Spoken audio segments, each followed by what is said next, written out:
ज्या मंगरुळपीरच्या तालुका कृषी अधिकाऱ्यानं शेतकऱ्याला मारलं, शिव्या दिल्या, त्याच्या विरोधात अद्यापपर्यंत कुठलाही गुन्हा नाहीये किंवा निलंबनाची कारवाई सुद्धा नाहीये। मात्र त्याच ठिकाणी शेतकऱ्यांना जर का एखाद्या अधिकाऱ्याला मारलं असतं तर त्याच्यावर 353 टाकून त्याला जेलमध्ये टाकलं असतं, जामीन मिळू नये यासाठी पोलिसांनी प्रयत्न केले असते।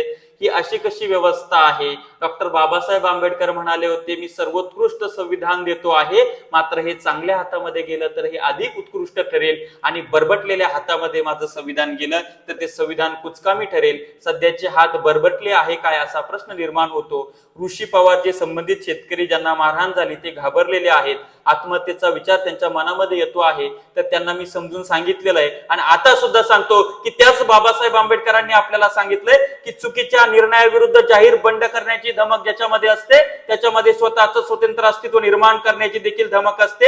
एकटं पडण्याची भीती त्यांना वाटते ज्यांना गुलाम म्हणून जगायची सवय असते। आणि म्हणून शिका, संघटित व्हा आणि संघर्ष करा हा मूलमंत्र आपल्याला बाबासाहेबांनी दिला आहे। आणि म्हणून या व्यवस्थेविरुद्ध बंड पुकारतोय आम्ही सर्वसामान्य शेतकऱ्याच्या घरातील पोरं। आणि ऋषी पवार तुम्ही आम्हाला साथ द्या, घाबरू नका।